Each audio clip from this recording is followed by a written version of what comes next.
Bienvenue sur le podcast Un lecteur amélioré. Je suis Stella Marie, créatrice de contenu littéraire. Et à travers ce podcast, je souhaite mettre en avant des acteurs et actrices du monde littéraire dont les profils ne sont pas conformes aux normes sociétales. Aujourd'hui, j'accueille Dina, bookstagrammeuse. Bonjour Dina. Bonjour, c'est la Marie. Merci beaucoup de m'avoir invitée sur ton podcast. Avec plaisir. Dans un premier temps, est-ce que tu peux te présenter pour nos auditeurs et auditrices qui nous écoutent, s'il te plaît? Très bien. Donc, moi, c'est Dina So, plus connue sous le nom de Miss Voltan sur les réseaux sociaux. Dans la vie de tous les jours, je suis auditrice financière, mais j'ai un autre travail parce que Bookstagram, c'est un travail. Donc, je suis, on va dire, entre guillemets, militante pour la promotion des littératures africaines, des minorités en général, mais précisément de l'Afrique. Et donc, je le fais à travers mes plateformes sur Facebook, Instagram, Twitter un peu. Et j'ai un blog également, plumepassionné.com. D'accord. Donc, je ne sais pas si tu as des questions pour enrichir.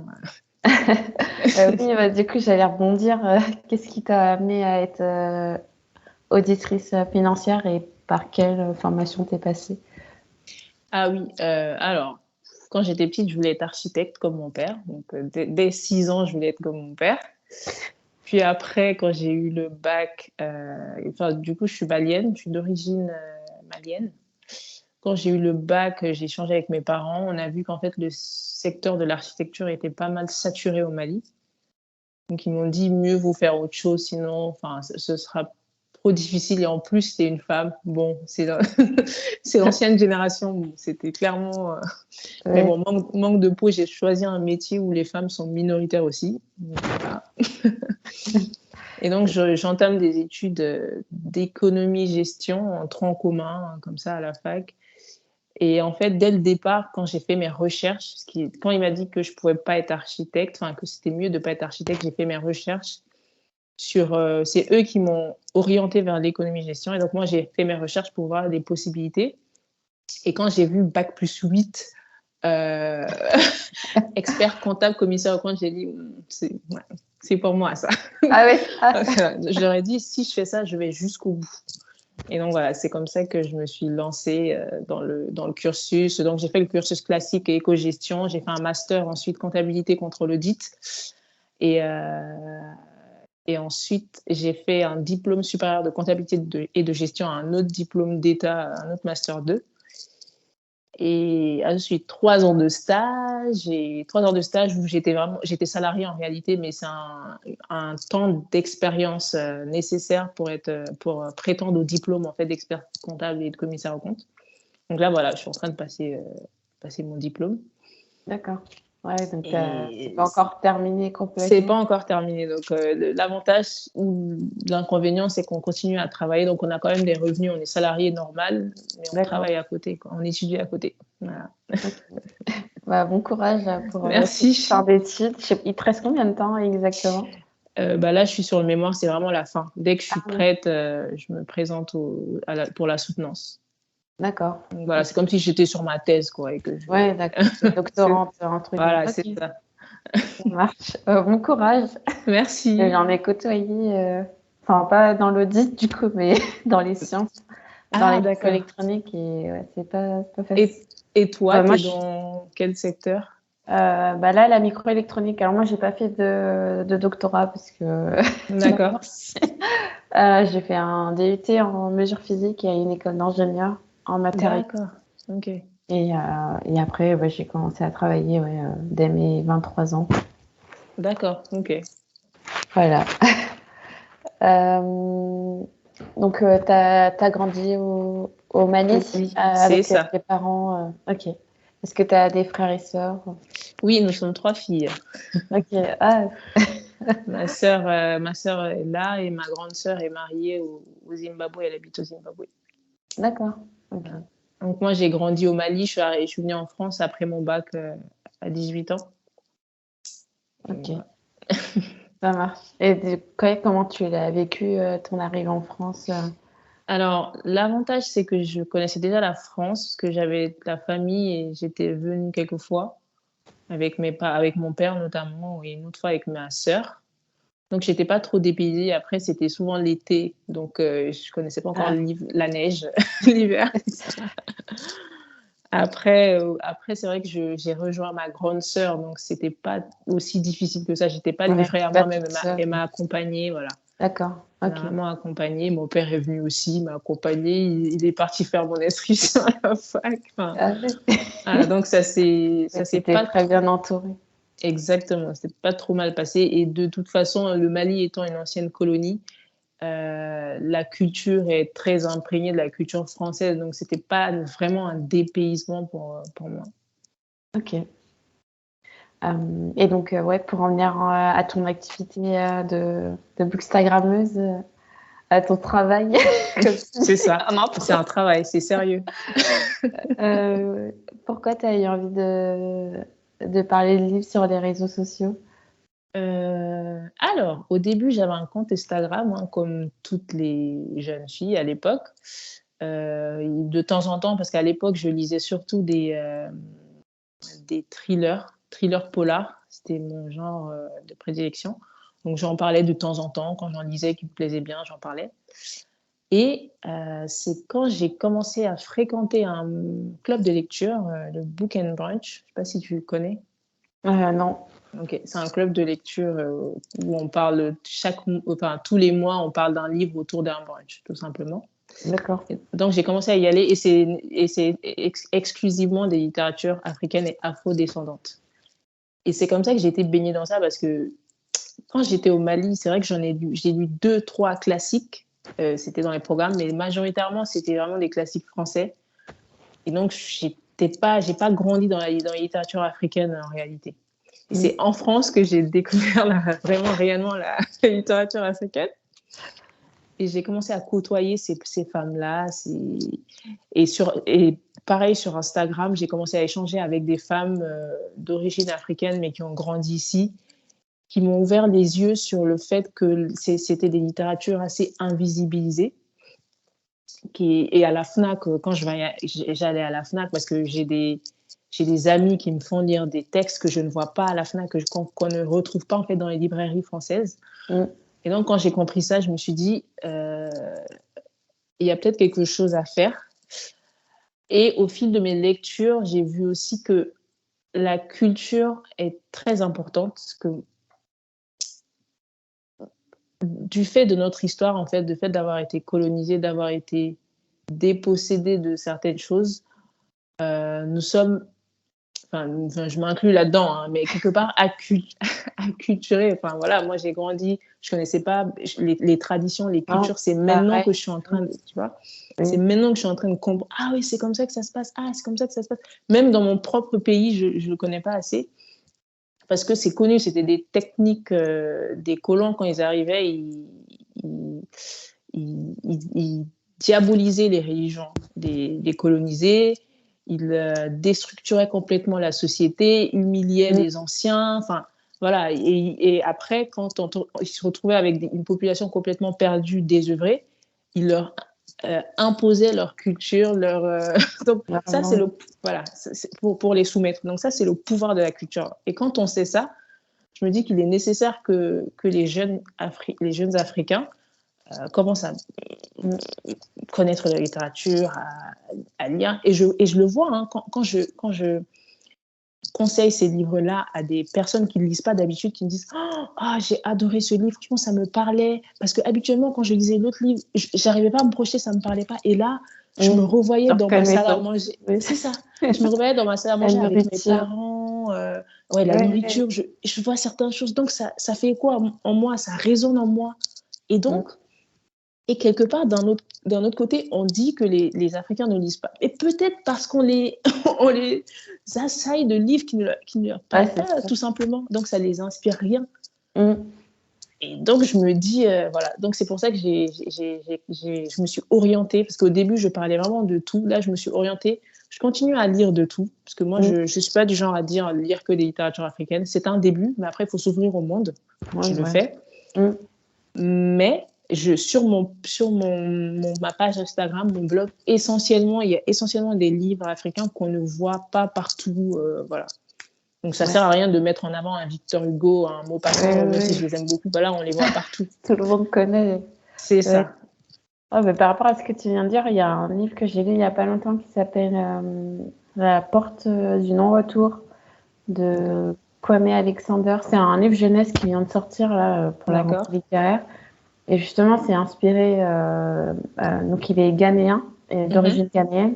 Et c'est un petit enfant, un petit garçon, du coup, qui raconte l'arrivée des anglophones, euh, Oui, enfin des Anglais au Ghana, et comment d'accord. certains instituteurs euh, ont été un peu brainwashés pour Mm, mm, instruire mm. l'anglais à leurs élèves et les rendre plus civilisés, entre guillemets. Bah, c'est ça. Et du coup, ça fait bien écho à ce que tu Et, viens de raconter. et c'est intéressant, je sais pas si tu as lu, maintenant c'est mon livre de référence, Décoloniser l'esprit du Kenyan Ngugi wa Thiong'o, Non, que je j'ai te pas de conseille vivement, truc. parce que justement, il parle de la problématique de la langue, parce que pour lui, la langue, c'est un vecteur de culture. Donc, quand on enlève la langue, on dépossède les enfants, enfin, on se retrouve avec des enfants complètement perdus, parce que en fait, leur réalité en Afrique, parce que la langue, elle est basée sur la réalité, elle est construite à partir de ce qu'il y a autour. Et donc, la langue française ne peut pas expliquer tout ce qui se passe en Afrique, toutes nos réalités. Il y a pas tous les mots. Parfois, c'est pour ça que moi qui parle aussi une langue malienne, parfois, je suis obligée de switcher pour ne pas perdre l'essence de ce que tu dis. Mm. Et donc, voilà, c'est ce qu'il dit que les langues sont fondamentales parce que lui, il prône en fait la valorisation des langues nationales dans un premier temps et après, on pourra s'ouvrir aux autres Mm. langues. Voilà. Ouais, c'est intéressant.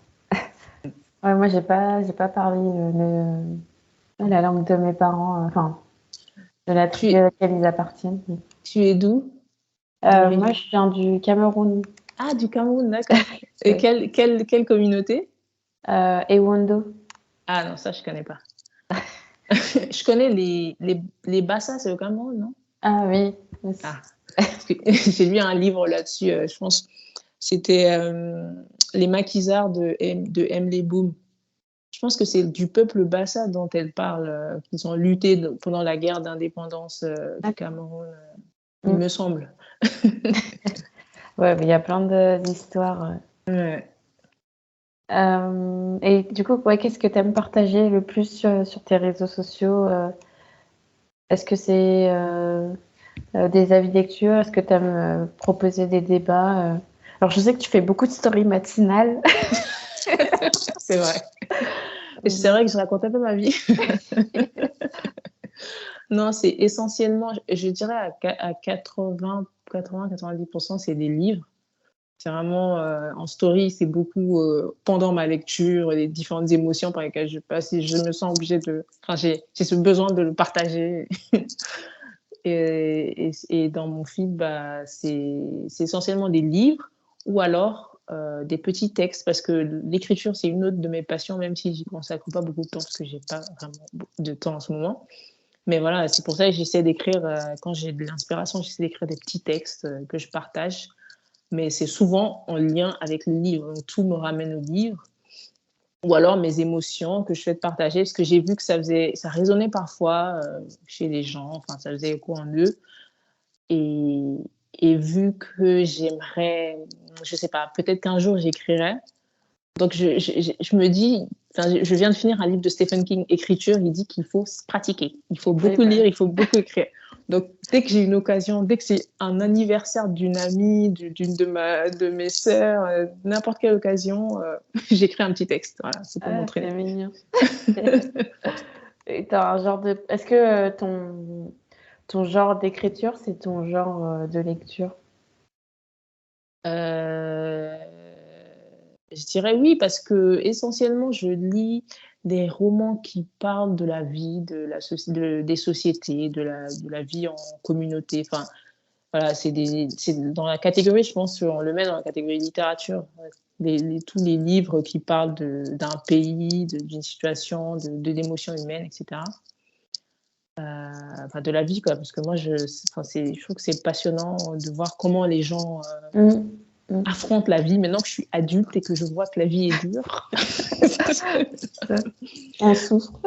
Voilà, donc on souffre, donc ça, j'aime bien m'imprégner des expériences des autres, de différentes cultures, différents pays. Et quand j'écris, en général, enfin, je suis pas créative. En fait, j'ai jamais essayé l'écriture créative de créer vraiment. Je m'inspire surtout de ma vie. Je pars d'une expérience vécue et ensuite je généralise et j'étoffe avec des lectures, etc. D'accord. Et ouais, je pense que tu l'avais déjà plus ou moins explicité, mais euh, ouais, est-ce que tu peux un peu pitcher le fait, ce que tu revendiques un peu, faire rayonner les lettres africaines? Euh, Ah, oui, oui, c'est ce que j'ai dit. Parce que pour moi, un peuple sans culture, un peuple sans histoire, c'est un peuple sans âme.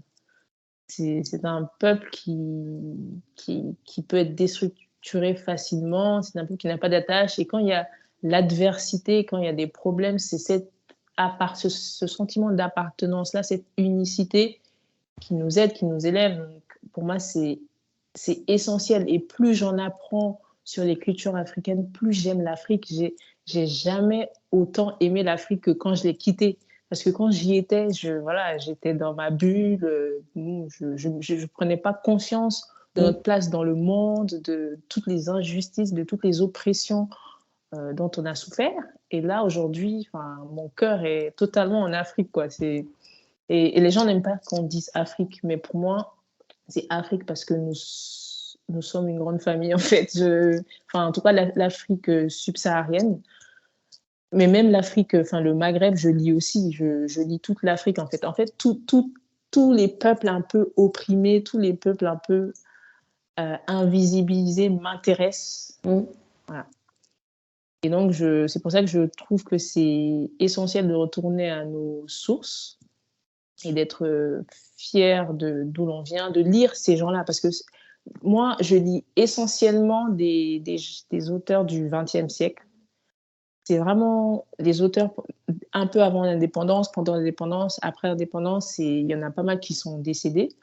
C'était des gens qui avaient un autre niveau, quoi. C'était des gens brillants déjà, des gens qui avaient une fine connaissance de leur culture parce qu'ils ont vécu à des moments où la société n'avait pas encore été déstructurée par les colons, donc ils savent le sens des choses.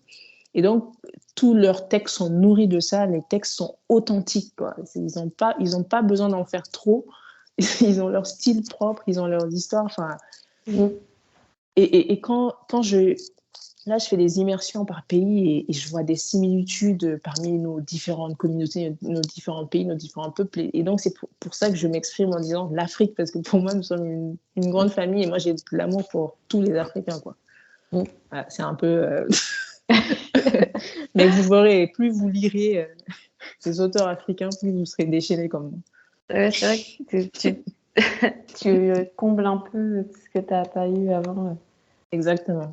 Et j'aimerais que les enfants, dès l'enfance, en fait, les gens, que ça soit pas comme moi bien après, dès l'enfance, qu'ils soient baignés dans ça. Ouais, c'est ça. Et du coup, si je plante cette graine dans les gens, des personnes de mon âge ou un peu moins, ils vont la planter dans la tête de leurs enfants. Et c'est comme ça que petit à petit, les choses vont évoluer. Ouais, c'est ça, tu dis toujours. Bah, moi, je fais tout ce travail pour qu'après, les futures générations C'est ça. puissent en bénéficier, quoi. C'est ça, exactement. Et est-ce que tu as eu l'occasion de... Parce que comme tu dis que tu aimes beaucoup l'Afrique, que tu t'es quand même pas mal documenté, tu as pu faire... tu as pu découvrir d'autres pays en allant sur place Alors, récemment, j'ai été au Cap-Vert, qui est assez différent d'ailleurs J'étais assez agréablement surprise, c'est assez différent des autres pays africains que j'ai visités. Mais sinon, petite, j'ai visité le Burkina Faso et le Sénégal. Ok. Essentiellement, mais ça remonte, hein. Là, il faut vraiment, là que j'ai vraiment lu, Il faut que j'entame, ouais. Ouais, avant ta Voilà, déconstruction. exactement. Là, il faut D'accord. un tour de l'Afrique. En même temps, là, ouais, faut rappeler que tu es quand même en doctorat, Ouais, c'est tu es en ça. train de terminer tes études. Donc, Et attention, quand je parle de l'Afrique aussi, c'est intéressant de lire aussi pour voir le côté négatif de nos cultures, de nos traditions. Parce que quand je lis les romans africains, là, je suis totalement révoltée. Parce qu'il y a des choses qui se passaient. Et ça permet aussi de se mettre à la place peut-être des autres, de comprendre l'impact que peuvent avoir telle ou telle tradition. Et peut-être, dans un deuxième temps, de faire le tri, parce que tout n'est pas parfait dans nos cultures. Hein.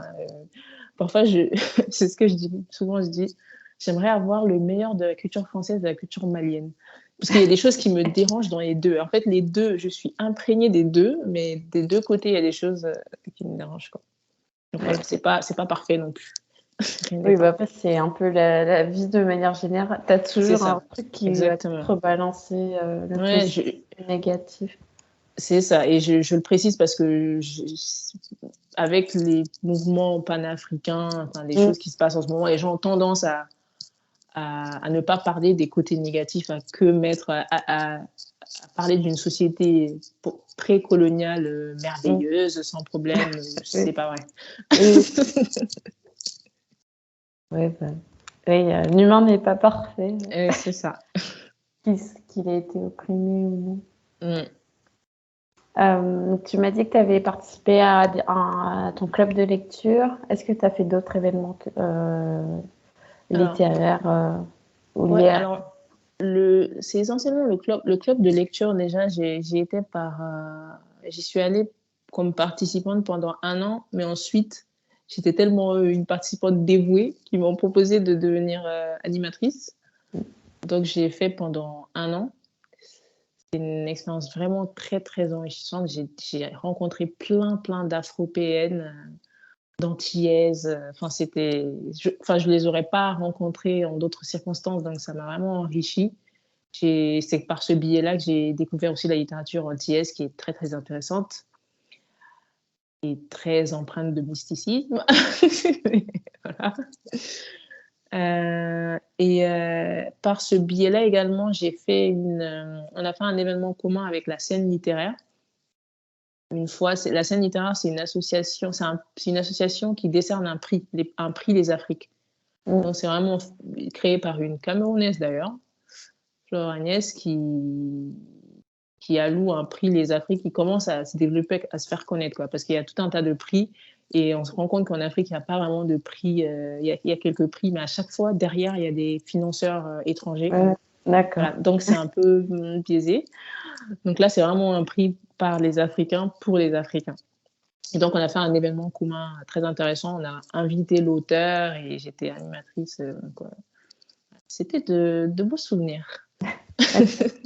Et est-ce que tu peux donc ton rôle en tant que est-ce que tu peux expliquer ton rôle en tant qu'animatrice du book club et en tant que lectrice sur quelle différence il y avait Alors, en tant que lectrice, il fallait simplement acheter le livre du mois, le lire et se présenter le jour J.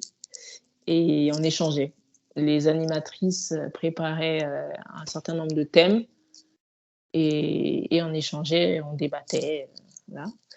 Et en tant qu'animatrice, j'étais de l'autre côté. C'est moi qui préparais la séance avec deux autres personnes. Et on définissait les livres à lire pour la saison et les différents thèmes à aborder dans les sessions. C'est nous qui modérions un peu les échanges et on apportait aussi notre avis de temps en temps. Ça marche. Ouais, donc vous trouviez une thématique associée au livre du mois. C'est ça. Okay. Exactement. Ça marche. Et est-ce que tu as d'autres projets littéraires auxquels tu vas participer J'en ai des tonnes, mais c'est mon diplôme qui me bloque. En ce moment, je peux pas faire grand-chose. Donc, je me limite un peu. Même le blog, il a un peu j'ai plus le temps d'écrire de longs articles. Donc, je fais des petits posts pour que ma communauté ne m'oublie pas trop et pour que les gens sachent quand même ce que je lis et n'arrêtent pas de lire en mon absence. Ouais, je rigole.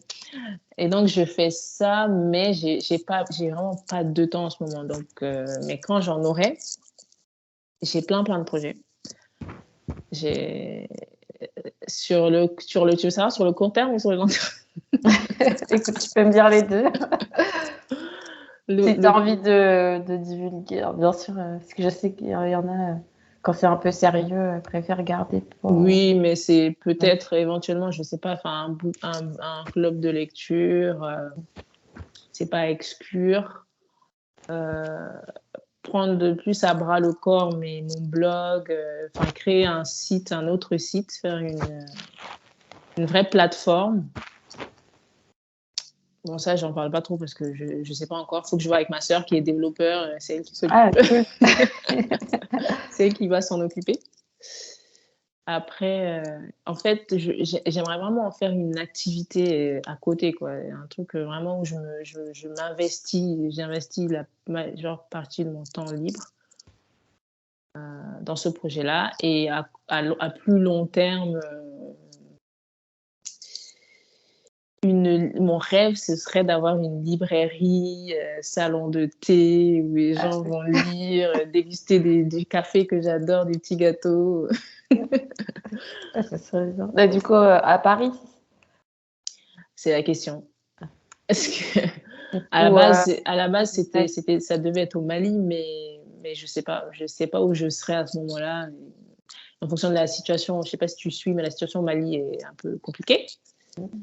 Donc, le retour, c'est pas encore à l'ordre du jour. Donc, on verra. Je sais pas encore. Mais bon, dans tous les cas, je ferai des choses dans la littérature parce que c'est ce qui m'anime, c'est ce qui me rend heureuse. ouais, Voilà. pareil. C'est ça. Des fois, tu te dis pourquoi t'as pas. Enfin, pourquoi j'ai pas commencé plus tôt, tu sais. Euh, Après, je sais pas si tu parles du fait de travailler vraiment dans ça. Moi, je savais que ça me rapportait rien. C'est pour ça que Ouais, non, j'ai pas. mais je veux dire, même commencer tes activités. Ouais, c'est vrai. Non, bah, déjà en France, le marché éditorial est assez compliqué. C'est Même, ça. enfin, que ce soit au niveau des créateurs de contenu ou même de l'édition. Mm. Mais je pense que ce qui manque en France, c'est quand même notre niche, la niche Ouais. afro-descendant. Bah, moi, Parce j'y que pense, mais bon, je vais pas le dire en ligne, mais j'y pense un peu. Mais... de faire quoi? De l'édition? Ouais, c'est ça. Ah, d'accord. Ok. Ouais, il faut, parce qu'on a quoi? On a présence africaine et l'harmattan. Mm. Et après, moi, je parlais aussi des librairies dédiées à part Présence Il y a africaine, qu'avec l'Harmattan et Calypso, ou même les endroits avec des cafés. Bon, Calypso, maintenant, a un petit coin, il me semble. je sais plus. J'ai pas trop suivi ces derniers temps Ouais. l'actualité. Mais c'est des espaces qui manquent, quoi. Il Mm. faudrait qu'il y en ait plus. Ouais, bah, ouais, c'est toujours ce qu'on se dit. Ça fait un Ouais. an que j'ai ce podcast et à chaque fois, c'est Ouais, toujours ah la ouais, et puis quand on voit aussi des initiatives qui tombent à l'eau, parce qu'il y avait eu une personne qui avait créé une librairie, salon de thé aussi. On en parlait Ah, beaucoup, mais ça n'a pas tenu en fait. Elle a dû fermer parce que c'était pas rentable. d'accord. Ah, Du, j'étais pas au courant. du coup, il faut aussi que la communauté Ouais, c'est y aille, ça. quoi. Ouais. Ouais. C'est le problème. Oui, bah oui, c'est sûr que quand on investit de l'argent, Mm. j'espère que les gens qui t'ont suivi avant vont te suivre. Et c'est vrai que c'est pas toujours le cas. C'est ça, c'est un peu ça aussi, cette aventure-là sur les réseaux sociaux, parce que enfin, se faire connaître, quand les gens te connaissent et croient en ton projet, ils sont Mm, plus susceptibles de te suivre après. mm, Mm. ouais. Et ouais, c'est compliqué. Ça fait combien de temps que tu es sur les réseaux? Depuis 2015 Ah oui, que d'accord. que j'ai, ouais, ouais, c'est pas, que j'ai commencé à faire Bookstagram en 2015. Ok. Tu t'en lasses pas. Non, parce que j'ai ce besoin de partager Est-ce que tu es mon, passé par différentes phases? Oui, même récemment, je sais pas, j'ai écrit un texte, je sais pas si tu l'as vu, où je disais que j'étais fatiguée. Ouais, ça j'ai vu. Et c'était pas parce que oui, non, en fait, c'était surtout la fatigue, toutes les activités à côté, le travail, le diplôme. Et donc, j'avais pas l'énergie. Et donc, parce que quand je lis, pour pouvoir restituer après, je prends des notes, en fait, pour pas oublier. Parce que là, par exemple, j'ai lu des livres il y a 2 mois, mais dont j'ai pas encore parlé. Donc, si je ne lisais que pour moi, j'aurais pas fait l'effort de prendre toutes les notes que je fais. Mm. Mais voilà, donc il y a quand même un petit travail pendant mes lectures. Et aussi s'asseoir pour écrire un texte quand on est très fatigué, on n'est pas du tout créatif. Quand on est stressé, quand on est fatigué, ça sort juste pas. Les phrases sont bancales. Ça sert à rien de s'acharner. Donc voilà, c'est pour ça qu'à un moment donné, j'en avais marre. Je me posais des questions, est-ce que c'est nécessaire? Puis j'ai lu un livre de George Orwell, Ah, 1984. t'es pas la Oui, première à me le citer sur le un podcast. chef-d'œuvre absolu, à lire absolument. Il m'a retourné dans tous les sens et voilà, ça m'a fait comprendre que ce qu'on disait tout à l'heure, c'est je vais peut-être pas voir les bénéfices maintenant, peut-être pas de mon vivant, mais c'est des choses qui resteront et voilà, Mm. qui se prospéreront et peut-être après, dans quelques générations, ça se mettra en place. Donc c'est comme ça qu'il faut penser pour tenir. Ouais, Surtout quand on ne gagne pas d'argent. Ah, bah, c'est pas près d'arriver. Non. Je connais aucune créatrice noire littéraire qui Ouais, gagne. ouais, c'est compliqué. Ouais, j'ai pas... c'est vrai que c'est compliqué aussi quand t'as pas d'exemple. C'est ça. Que dans les livres, ouais, non, c'est compliqué. Enfin, déjà, je pense que globalement, dans les livres, c'est compliqué de gagner de l'argent. C'est pas Mm, quand on est influenceuse enfin, sur des produits cosmétiques et ça, je pense que ça va beaucoup plus vite que des bouquins. mm, ouais, l'investissement n'est pas le même. Enfin, je connais pas trop les prix, mais bon. Mm. Euh, Et ouais, de quoi t'es le plus fier de, par rapport à tout ce que tu as vécu ouais, Dans en l'expérience mettant. Ouais, c'est Booksta, ça.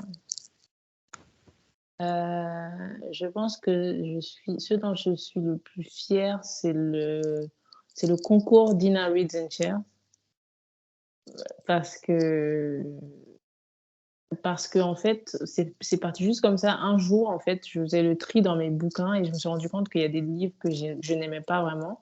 Je me suis dit, au lieu de les jeter ou, enfin, je sais pas, je vais en faire bénéficier les gens si ça les intéresse, parce que c'est pas que c'était des mauvais livres, c'est juste que c'était pas des livres pour moi.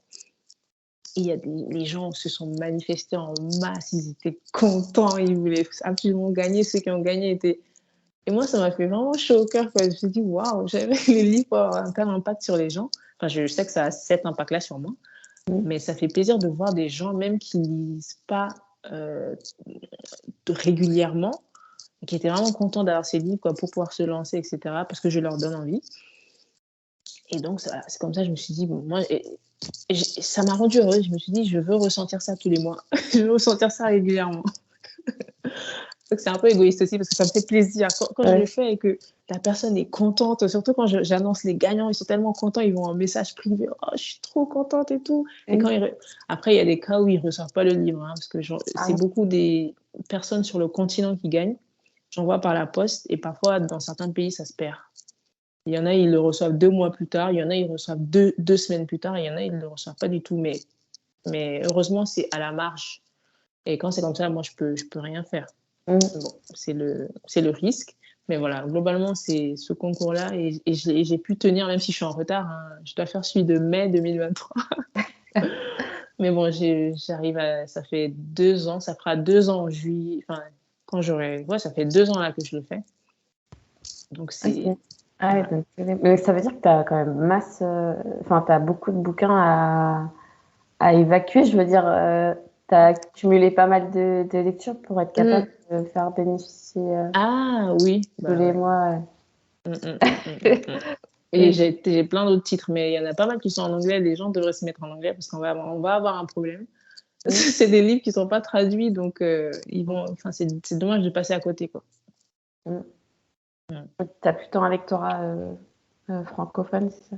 Oui, francophone. Même si j'essaie de parler anglais, je suis pas bilingue, hein, mais j'adore parler anglais. Donc, voilà. Et comme je lis en anglais, le cerveau est drôle. Quand je lis en anglais, les phrases sortent en anglais. Parce que comme tu es immergé là-dedans plusieurs jours d'affilée, bah, ton cerveau se réadapte. Ouais, c'est ça. C'est marrant. Et qu'est-ce que tu es en train de lire en ce moment? En ce moment, je suis en immersion en Inde, un pays que je ne connaissais pas du tout, que je connais de l'actualité, hein, dans un contexte de tout le temps d'hostilité, de conflit avec les États-Unis, avec Israël.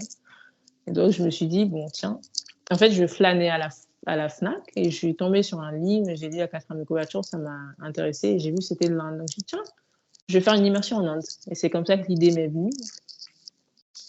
Et voilà, je suis au deuxième livre et le livre s'appelle Le voile de Téhéran, qui a été un best-seller parce que c'est un livre qui a été comment dire, censuré en Iran. Ça l'est toujours d'ailleurs.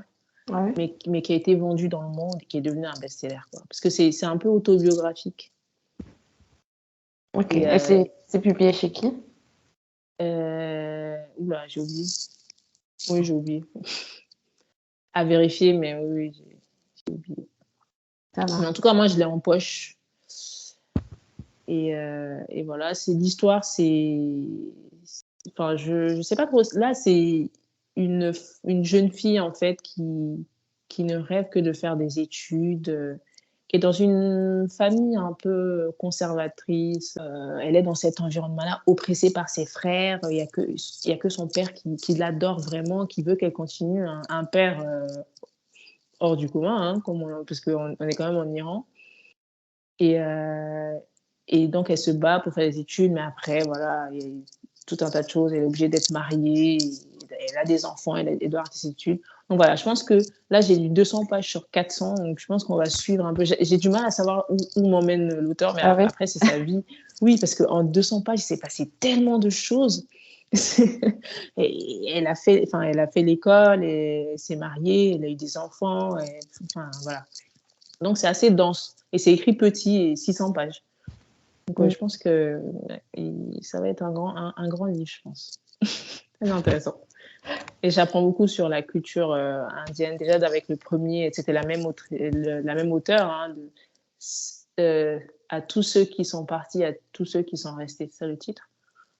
Et pareil, c'était intéressant dans un contexte post-révolution iranienne, révolution islamique en Iran là, de 1979, comment le pays a été éclaté, déchiré, une frange de la population est partie à l'étranger pour fuir, hein, tous ceux qui faisaient partie de notre régime, et l'autre est resté. Donc des familles sont retrouvées déchirées, et ils expliquent un peu tout ça, la culturation. Voilà, c'est ce genre de livre que j'aime. Ça permet de comprendre un pays, la culture. Déchirant. C'est ça. Et ce qui est marrant, c'est que je vois des similitudes avec les pays africains. C'est incroyable. Dans la mentalité, c'est exactement la même mentalité. Le sort réservé aux femmes, etc. Le machisme des hommes, c'est la même mentalité. Et ouais, il y a pas des patterns, mais tu retrouves certains mécanismes. Comme quoi on se ressent, on n'est pas si différents les uns des autres. Exactement, c'est ça.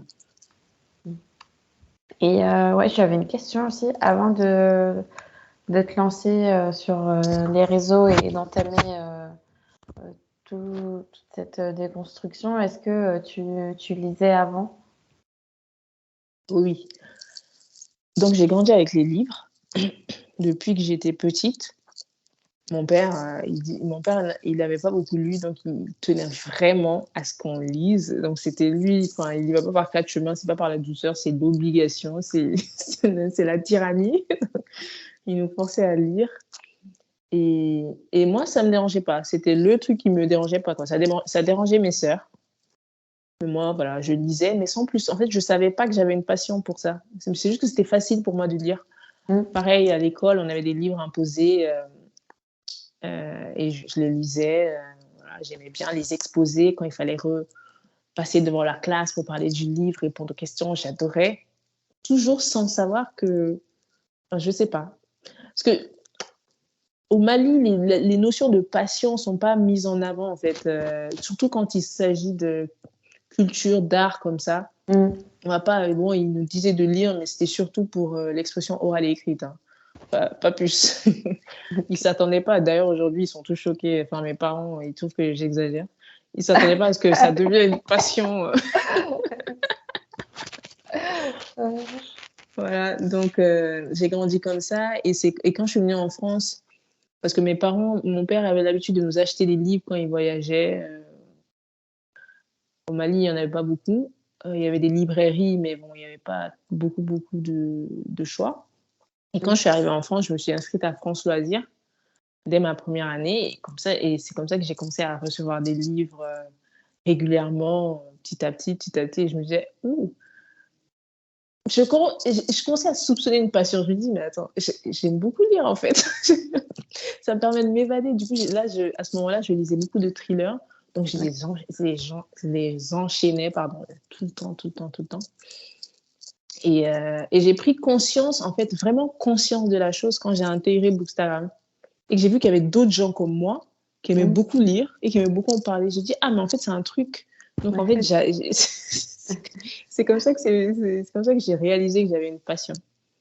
Ok. Et après, c'est devenu incontrôlable parce que là, je lis beaucoup plus que je lisais avant. En fait, chaque année, je lis plus que l'année d'avant quasiment. Donc, en Ah fait, ouais? je lis toujours plus. T'as combien de livres par mois ou par... Là, je suis à 60 par an. Après, ça se glisse. Enfin, c'est pas régulier. Il y a des mois où je vais te lire 6 livres ou d'autres, je vais te lire 3 livres. Ça dépend. Ok. Euh, et toi, c'était une passion depuis l'enfance? Ouais, pareil. Moi, j'ai grandi avec les livres D'accord. depuis que je suis en âge de lire. Et, Ok. ouais, je me souviens que j'aimais bien, en école primaire, j'aimais bien aller à la médiathèque. On avait des créneaux, on va dire, réservés pour emprunter des livres à la Ok. médiathèque avec la classe. Donc, moi, j'adorais y aller. Et puis après, j'ai commencé à y aller par moi-même, toute seule. J'habitais pas très loin de la médiathèque, là où je vivais. D'accord. Et j'avais pris pas pour habitude d'y aller tout le temps. Et bah, c'est comme ça que j'ai un peu développé cette passion. Et donc, tu avais conscience à cette époque que c'était une passion, je veux dire. Est-ce que Euh, tes parents l'ont remarqué? Enfin, je pense qu'ils ont toujours su que j'aimais lire, mais jusqu'à il y a 3 ans, je pense qu'ils se rendaient pas compte que c'était aussi important. d'accord. Je pense qu'ils s'en rendaient pas compte parce que là, vraiment, j'achète beaucoup. Enfin, vu que je suis indépendante financièrement maintenant, Mm, bah, j'achète. Enfin, j'en parle souvent. Ils mm, sont au mm. courant que j'ai un podcast, donc du coup, bah, Ah. ouais. Donc, ouais. Mais je pense que, mais après petite, non, j'avais pas cette conscientisation de la passion. Mm, Je mm, savais que mm, mm. j'aimais bien ça parce que j'empruntais beaucoup. Je fréquentais beaucoup les bibliothèques et les médiathèques. Ouais. Je pense pas avant d'arriver sur Bookstagram que avoir dit je suis passionnée de livres. Enfin, Ouais. c'est normal entre guillemets. Enfin, ça faisait partie de mon quotidien. Après, j'ai eu des phases où je lisais plus ou moins. Je Mm. sais que, pendant mes études, j'ai beaucoup moins lu. Enfin, si j'ouvre un bouquin dans l'année, c'était un exploit, mais parce que D'accord. j'avais d'autres priorités. Enfin, Ouais. et ouais, bah c'est après mes Pour études. mieux revenir, quoi. C'est ça. Maintenant, j'arrête. J'envie tellement parce que parfois, quand je lis des autobiographies, il y a des auteurs qui disent qu'enfants, enfin, ils dévoraient tout ce qui leur passait par la main. Enfin, ils avaient conscience qu'ils aimaient vraiment ça, quoi. plus. Et je me dis, le temps que j'ai perdu, si j'avais commencé ça dès cet instant-là, enfin, j'aurais déjà lu assez de livres parce que ma peur, c'est de mourir sans avoir lu tout ce que je veux lire. Il y a Ah ouais? tellement de livres à Je lire, pense que tu pourras pas. je ne pourrais pas. C'est le problème. Et plus on Ouais. grandit, plus avec les responsabilités, la famille, les enfants, enfin, ça devient compliqué, quoi. Mm. Ouais, bah, t'as pas le temps de tout faire. Ouais, c'est ça. Il va falloir choisir. faut avoir des priorités. On va passer aux recommandations. C'est la dernière partie du podcast. À chaque fois, je demande à l'invité D'accord. s'il a un profil à me recommander. Donc, est-ce que tu as un ou une invitée que tu verrais sur le podcast? Une seule. Alors moi, je dirais Enfin, Marie. tu peux m'en citer plusieurs. Hein. Ah, alors j'en ai plusieurs. Il y a toutes mes sœurs que je vais te citer. Donc il y a Marina, je ne sais pas si tu as Young, Gifted and Black. Ah, on me l'a déjà cité, mais je n'ai pas encore reçu. Ça, c'est nécessaire. C'est un puits de connaissances sur la littérature africaine. Ok. C'est elle qui me prend par la main et m'apprend la vie. Il y a Héloïse. Héloïse, pareil, qui est membre, qui est comment ils appellent ça, présidente du comité de lecture de l'association dont je t'ai parlé, la scène littéraire, du prix littéraire. D'accord. Qui est très, très, très, très pointueuse sur ses lectures, très pertinente comme personne. Ensuite, tu as Christelle Totanga. Ah, on l'a recommandé plusieurs fois.